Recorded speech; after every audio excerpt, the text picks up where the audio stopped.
샬롬 할렐루야. 10계명 10번째 제10계명입니다. 제10계명은 네 이웃의 집을 탐내지 말지니라 하신 말씀에 대하여 살펴보겠습니다.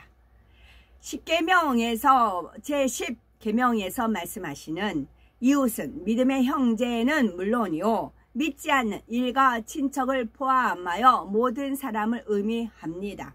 또 이웃의 소유를 탐내지 말라는 말씀은 단순히 남의 것을 탐내지 말라는 의미만이 아니라 이 세상의 모든 육적인 것들을 탐하는 마음을 다 버리라는 것이지요. 사람의 탐심이라는 것은 참으로 끝이 없습니다. 어느 정도 소유가 있다 해도 이 정도면 족하다 하는 것이 아니라 계속 더 많은 것을 얻으려고 하고 아무리 많은 것을 얻었다 해도 갈급함은 해결되지 않습니다. 그러나 하나님께서는 땅의 것, 썩어질 육의 것들을 구하지 말고 오직 위의 것을 구하라고 하십니다. 영원한 생명을 구하며 천국 소망으로 우리 마음을 채울 때라야 참된 만족과 기쁨이 임하는 것입니다. 탐심으로 인한 범죄를 살펴봅니다. 우리가 이웃집을 방문했는데 그 집이 엄청난 부자라고 가정해 봅니다. 호화로운 집에 온갖 진귀한 물건들로 장식된 것을 보니까 참 좋다, 참 아름답다 라고 감탄이 나옵니다. 그런데 참 좋다 하는 생각을 넘어서 나도 갖고 싶다 라는 생각을 하면 그 생각을 통해서 탐심이 마음에 자리 잡게 됩니다. 이 탐심은 마음에 담고 있는 한 어느 순간에는 범죄가 나올 수가 있습니다. 물질에 대한 탐심뿐만 아니라 육신의 정욕, 안목의 정욕, 이생의 자랑이 결국 탐심과 같은 뿌리로부터 세상의 정욕을 사랑하고 취하려는 마음입니다. 이런 탐심 때문에 거짓말, 이런 탐심 때문에 도적질, 이런 탐심 때문에 간음, 이런 탐심 때문에 절도, 이런 탐심 때문에 강도, 사기, 횡령, 살인 등 갖가지 죄를 범하게 되는 것입니다. 탐심으로 인해서 때로는 형제나 부모, 자녀 사이에 혹은 부부 사이에 원수를 맺는 경우도 생기며 진리와 함께 기뻐하지 못하고 자기보다 더 가진 사람을 시기 질투합니다. 디모데전서 6장 10절에 돈을 사랑함이 일만하게 뿌리가 되나니 이것을 사모하는 자들이 미혹을 받아 믿음에서 떠나 많은 근심으로서 자기를 찔렀도다 했습니다. 하나님을 믿는다는 사람 중에도 탐심에 미혹되어 범죄하는 경우도 많이 있습니다. 성경상의 예를 들면 가나안 정복 당시에 전투에서 얻은 전리품을 다 하나님께 드리라 명했으나 아간이라는 사람은 그 중에 금은과 외투를 훔쳐서 숨겨두었지요. 이로 인해서 그는 물론 모든 가족과 함께 가축까지도 멸망당하고 말았지요. 아나니아와 삽비라 부부는 땅을 팔아 하나님께 드리기로 했지만 탐심으로 인해서 일부를 숨기고 나머지를 가져가서 그것이 전부라고 베드로에게 거짓말을 했습니다. 이는 성령을 속인 것이므로 결국 그들은 저주를 받아 혼이 떠나고 말았습니다.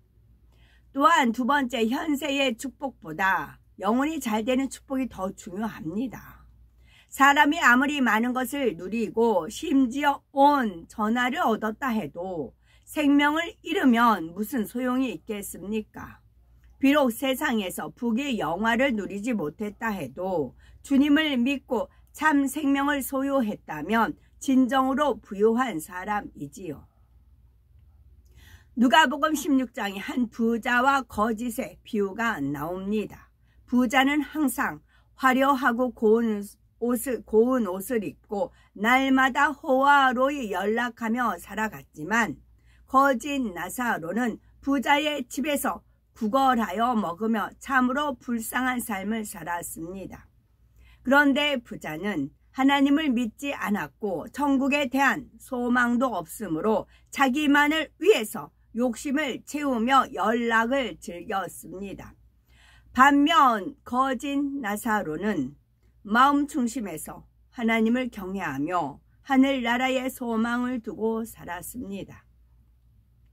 결국 둘 다 죽음을 맞았는데 거진 나사로는 천사들의 손에 받들려 아브라함의 품에 안겼으나 부자는 음부에 내려가 세세토록 불꽃 가운데 고통을 당하게 되었습니다. 만약 이 부자에게 다시 한번 삶의 기회를 준다면 그는 부자의 삶과 거진 나사로의 삶 중에서 어느 쪽을 택할까요? 당연히 구원받는 길을 택할 것입니다.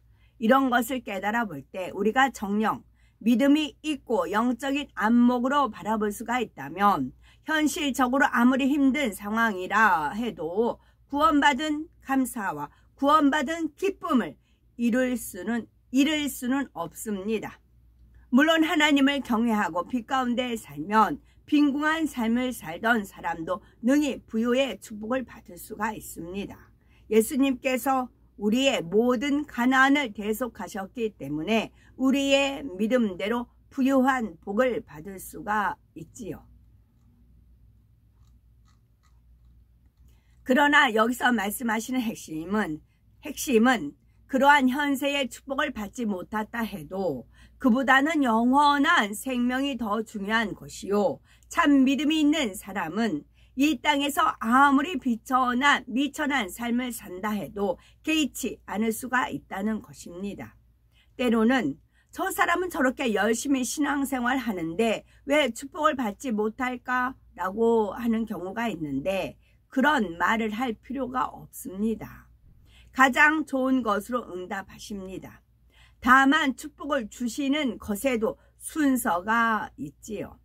요한 3서 1장 2절에 사랑하는 자여 네 영혼이 잘됨 같이 네가 범사에 잘되고 강건하기를 내가 간구하노라 하신 말씀처럼 먼저 영혼이 잘되는 축복을 받아야 하는 것입니다.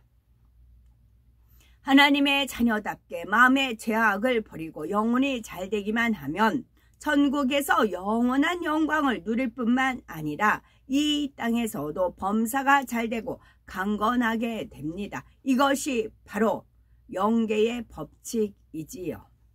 영혼이 잘되지 않은 사람이 많은 물질을 얻는다면 이를 반드시 축복이라고 할 수가 없습니다. 오히려 많은 물질로 인해서 욕심이 잉태하여 죄를 짓기도 하고 결국 하나님을 떠날 수도 있기 때문입니다. 형편이 어려울 때는 순수한 마음으로 하나님을 의지하고 사랑하며 열심 냈는데 사업터의 축복을 받으니 바쁘다는 핑계로 하나님을 멀리하기도 합니다.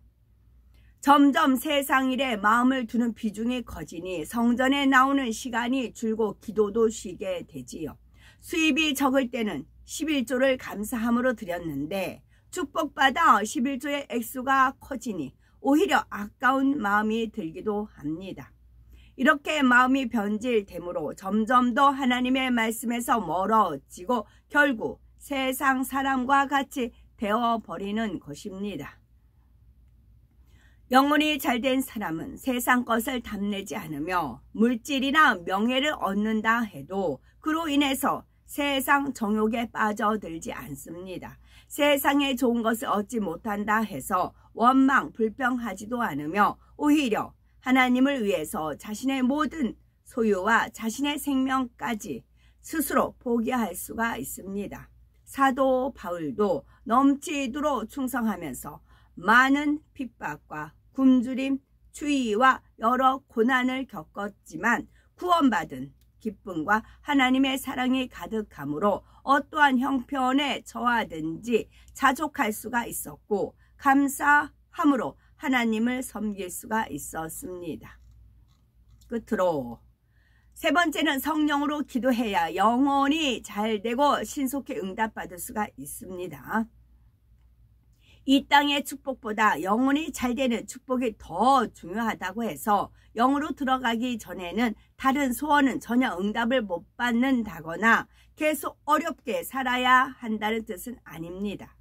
각자의 믿음의 분량 가운데 열심히 의를 쫓아 나갈 때 필요한 것을 믿음으로 구하면 그때그때 하나님께서 채워주시지요. 그러나 믿음의 분량에 맞지 않게 욕심 가운데 구했을 때는 기도해도 믿어지는 영적인 믿음이 오지 않고 응답을 받을 수도 없습니다. 따라서 어떤 것을 구할 때도 사람의 생각 속에서 기도할 것이 아니라 하나님의 뜻에 맞는 기도를 해야 하고 성령으로 기도해야 합니다. 성령님께서는 하나님의 마음을 아시며 하나님의 깊은 것이라도 통달하시기에 성령의 주관대로 기도하는 것은 하나님의 뜻에 합당하여 하나님을 기쁘시게 합니다. 이렇게 성령으로 기도할 때 영혼이 잘 될 뿐만 아니라 마음의 소원들도 신속하게 응답을 받습니다. 성령으로 기도하기 위해서 가장 중요한 것은 중심을 다해 기도하는 것입니다. 매 순간 간절하고 진실한 기도를 하나님 앞에 올려야 하지요. 이렇게 중심으로 기도하되 먼저 간절히 능력을 구해야 합니다. 능력이라고 해서 꼭 질병을 고치는 능력만이 아니라 천국을 소망하여 세상을 이길 수 있는 능력, 원수 마귀를 대적하여 이길 믿음의 능력을 구해야 하지요. 또 성령의 감동함으로 깊이 기도할 수 있도록 불같은 기도의 능력을 구해야 하고 원수도 사랑할 수 있는 능력, 말씀 안에 살 수 있는 능력, 육신의 생각을 버리고 영의 생각을 할 수 있는 능력을 구해야 합니다. 이렇게 영적인 능력을 구하며 중심으로 기도해 나가면 처음에는 자기 생각 속에서 말을 만들어서 기도하던 사람도 장차 성령의 충만함을 입습니다. 흔히 기도줄이 잡힌다라고 표현하는 것처럼 저절로 기도가 줄줄 나오며 자신이 생각지 않았던 내용들도 샘솟듯이 흘러나오는 것입니다. 이런 기도를 하면 오랜 시간을 부르짖어도 피곤하지 않고 오히려 새 힘이 솟아납니다. 억지로 생각 속에 짜내어 기도하고 시간만 채우려면 힘들고 어렵지만 중심으로 부르짖어 성령의 충만함을 입으면 오히려 기도를 끊기가 아까울 정도이지요. 구하는 것마다 응답이 속히 눈에 보일 뿐만 아니라 성령으로 기도했다는 그 자체만으로도 마음의 충만함과 기쁨이 넘쳐나는 것입니다. 또 한 가지 성령으로 기도하기 위해서 중요한 것은 말씀 무장입니다. 하나님의 말씀이 양식이 되어 있어야 성령이 어떤 기도를 주관해 주신다 해도 그 주관을 뚜렷하고 구체적으로 받을 수가 있지요. 우리가 매주 듣는 말씀마다 마음의 양식 삼으며 그 말씀을 붙잡고 날마다 중심으로 부르짖는다면 1년이라는 시간이 성결되게 결코 부족하지 않고 기도 시간에 응답받기에 부족하지 않습니다. 절야 시간에 응답받기에 부족하지 않습니다.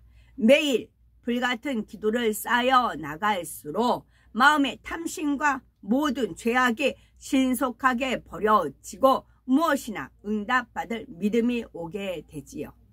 그러므로 세상 것을 바라는 탐심을 그러므로 세상 것을 바라는 탐심을 벗어버리고 자족하는 마음으로 천국을 소망하여 항상 감사와 기쁨이 가득하여 성령으로 불같이 기도하여 신속하게 성결되고 범사에 하나님의 마음에 합당한 것을 구해서 응답받아 나가는 우리가 되셔야 되겠습니다. 하나님께서 계명을 주신 것은 우리를 힘들게 하려는 것이 아니라 우리에게 영육간의 온전한 축복을 주시려는 것입니다. 계명이 있으므로 우리가 하나님을 기쁘시게 하는 방법과 응답받고 축복받는 방법을 알 수가 있고 영원한 천국에서 가장 영화로운 자리에 들어갈 수 있는 방법도 알게 됩니다. 이러한 하나님의 사랑을 깨달아 계명들을 억지로가 아니라 기쁨과 감사함으로 온전히 지키며 하나님께서 약속하신 모든 복을 받아 누리며 그래서 뛰어난 우리가 되어서 항상 하나님께 영광 돌리며 장차는 끝에는 가장 영화로운 천국에 들어가는 우리가 되어야 되겠습니다. 아멘.